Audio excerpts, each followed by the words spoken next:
अस्सलाम वालेकुम वरहमतुल्लाहि वबरकातुह। कुछ लोगों का कहना है कि कुछ बोलने से हमारा ईमान ख़त्म हो जाए, इतना कमज़ोर हमारा ईमान नहीं है। अजीब बात यह है कि ईमान जो है ये खालिस मजहबी ताबीर है, दीनी ताबीर है, और दीन ने जो तारीफ़ और जो इंट्रोडक्शन इसका किया है उसी को मानना ज़रूरी है, क्योंकि ये हमारे इख्तियार में नहीं है कि हम डिसाइड करें कि ईमान की क्या तारीफ़ है या ईमान कैसे कमज़ोर होता है, कैसे मजबूत होता है। इसको डिसाइड करने का इख्तियार हमारे पास नहीं है। तो शरीयत ने, मज़हब ने जो बताया है उसी को मानना है। अगर नहीं मानते हैं तो फिर ईमान का जायज़ा लेना चाहिए कि आपका ईमान उस हिसाब से नहीं है जिस तरह से मज़हब ने बताया है, किसी और हिसाब से है, और उसका डिफिनेशन आपके नज़दीक कुछ और है। मज़हब में जो डिफिनेशन है ईमान का वो कुछ और है। अब आते हैं असल टॉपिक पर। हम बात करना चाहते हैं क्रिसमस या दूसरे गैर मुस्लिमों के त्यौहार में भाग लेना और बधाई देना ये कैसा है, उस पर हम कुछ बातें आपके सामने रखेंगे इंशाअल्लाह।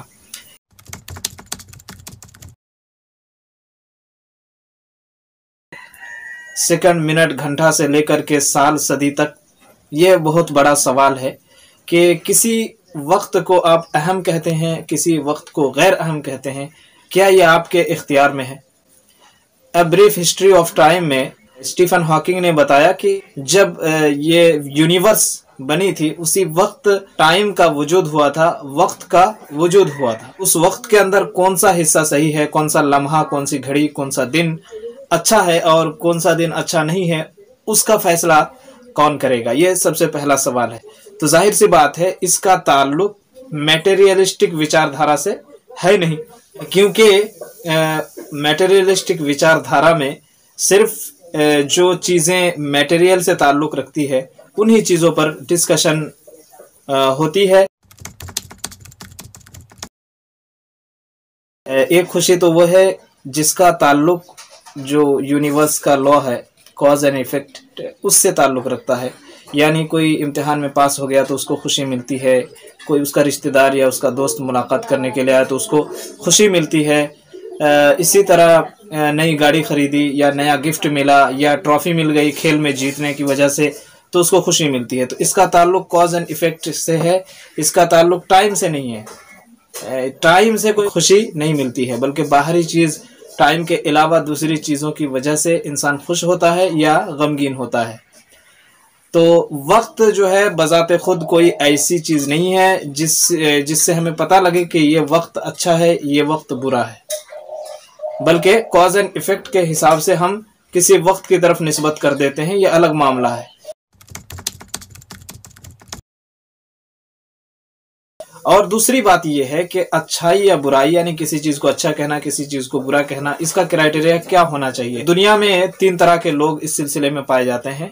पहले जो रिलीजियस लोग हैं उसके पास रिलीजन है, उसके पास किताब है, और उसी किताब के ज़रिए से, रिलीजन के ज़रिए से, रिलीजन में जो प्रिंसिपल्स हैं उनके हिसाब से वो तय करता है कि ये चीज़ अच्छी है और ये चीज़ बुरी है। जिनके धर्म में अच्छाई और बुराई को अच्छी तरह से बता दिया गया है कि ये चीज़ अच्छी है, ये चीज़ बुरी है, तो उनके नज़दीक जो ट्रूथ होता है वो ऑब्जेक्टिव होता है। कुछ लोगों का कहना है कि अच्छाई या बुराई का कोई वजूद ही नहीं है, ये एथीस्ट लोग होते हैं।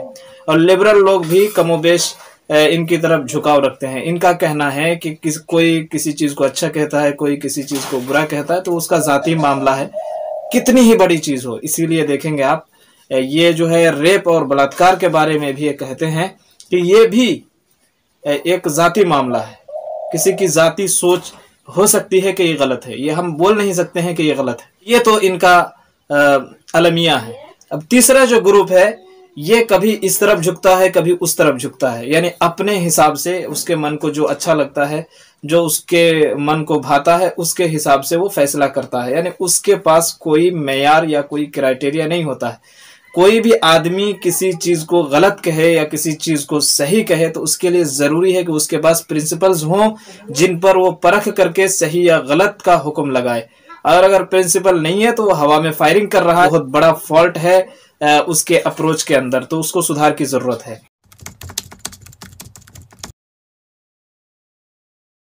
दूसरी बात, समाजी एतबार से अगर हम देखेंगे तो चूंकि इन्होंने कहा है कि कोई ट्रुथ آبجیکٹو نہیں ہوتا ہے بلکہ یہ ذاتی معاملہ ہوتا ہے۔ لہٰذا اگر ہم کسی چیز کو برا سمجھتے ہیں، کسی کے تہوار میں کفر شرک وغیرہ ہوتا ہے، حرام کام ہوتا ہے، اس لیے ہم اگر برا سمجھتے ہیں تو پھر یہ لوگ ہمارے اوپر کیوں چڑھ دوڑتے ہیں؟ یہ تو ہمارا اپنا ذاتی معاملہ ہے کہ ہم کسی چیز کو برا سمجھیں یا کسی چیز کو اچھا سمجھیں۔ تو ایک طرح سے ان کے اپروچ میں کانٹریڈکشن ہے اور یہ تضادات کے مجموعے کو ڈھوتے پھر رہے ہیں اور لوگوں کو جو ہے سکھا رہے ہیں کہ ہم صحیح کرائٹیریا والے ہیں۔ ہمارے پاس چونکہ خیر و شر، اچھائی یا برائی کا معیار ہے، اسی معیار کے مطابق ہم فیصلہ کرتے ہیں، ہم اپنی خواہش یا اپنی چاہت کے مطابق فیصلہ نہیں کرتے ہیں۔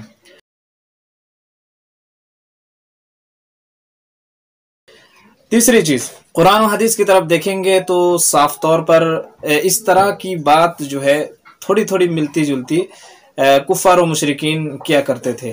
یعنی محرم کے مہینے میں ان پر لڑائی کرنا حرام تھا اللہ تبارک و تعالیٰ کی طرف سے، تو یہ لوگ کیا کرتے تھے، محرم کو اگر لڑائی کی ضرورت پڑتی تو اپنے حساب سے محرم کے مہینے کو دوسرے مہینے میں ٹرانسفر کر دیتے تھے اور اس مہینے کو محرم کی جگہ پر رکھ دیتے تھے۔ تو اس کو قرآن مجید نے کہا انما النسیء زیادۃ فی الکفر، یعنی کفر میں یہ اضافہ ہے اور زیادتی کا باعث ہے یہ کام کرنا، کہ کسی وقت کو جو اللہ نے رکھا ہے اس کو نارمل رکھا ہے اور آپ اس کو خاص کر رہے ہیں، یا خاص رکھا ہے اور اس کو آپ نارمل کر رہے ہیں، تو یہ بہت بڑی جرأت کی بات ہے اور اس سے ہمیں ڈرنا چاہیے۔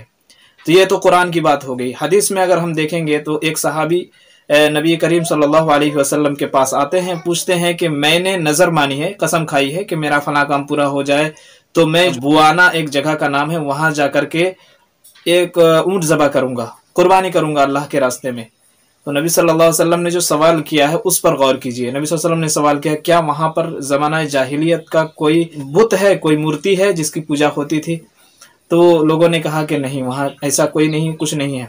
پھر آپ صلی اللہ علیہ وسلم نے پوچھا کیا کوئی ایسا تہوار وہاں پہ منایا جاتا تھا؟ تو لوگوں نے کہا کہ نہیں منایا جاتا تھا۔ تب آپ صلی اللہ علیہ وسلم نے اجازت دی کہ ہاں تم جا کر کے وہاں ذبح کر سکتے ہو۔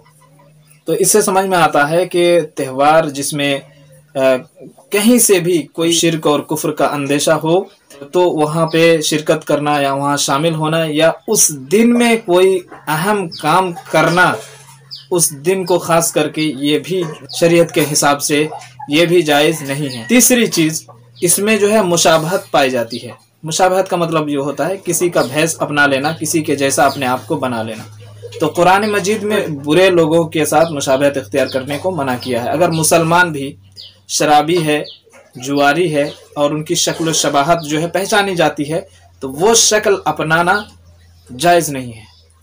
اسی طرح اگر غیر مسلم ہے اور وہ شرک اور کفر کرتا ہے اور اس کا ایک خاص لباس ہے جس سے وہ پہچانا جاتا ہے تو اس لباس کو بھی پہننا منع ہے، یا کوئی خاص کام ہے گناہ کا اور اس کام کو آپ کر رہے ہیں بالکل اسی کے طرح، تو یہ مشابہت اختیار کرنا کہلاتا ہے۔ اور اللہ کے رسول صلی اللہ علیہ وسلم نے فرمایا من تشبہ بقوم فہو منہم، کہ جو کسی قوم کی مشابہت اختیار کرے گا، جو بھیس اپنائے گا کسی قوم کا، وہ انہی میں سے شمار کیا جائے گا۔ لہٰذا اپنی آئیڈینٹی کو محفوظ رکھنا ہے، اپنے آئیڈینٹی کے ساتھ چلنا ہے۔ کسی کی آئیڈینٹی کو سنوارنے کے لیے اپنی آئیڈینٹی کا گلا نہیں گھونٹنا چاہیے۔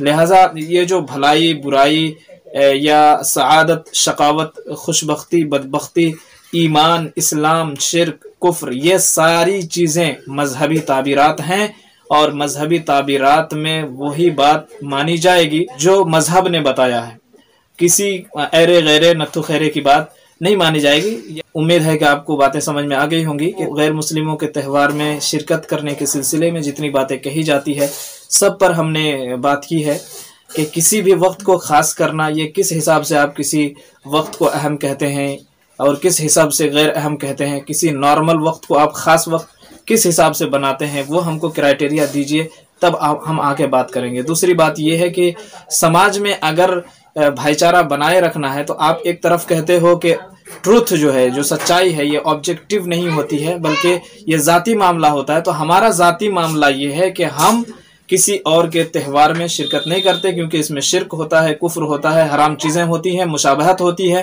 अहकाम अहल ज़िम्मा में इब्न क़य्यिम रहमतुल्लाह अलैह ने बताया, इब्न तैमिया रहमतुल्लाह अलैह ने इक़्तिज़ा सिरातुल मुस्तक़ीम में बताया, ये नई बात नहीं है। जितना भी मॉडर्न दुनिया बन जाए, लेकिन इसमें बदलाव नहीं आएगा। 2-2 का 4 होता था, वो हमेशा होता रहेगा।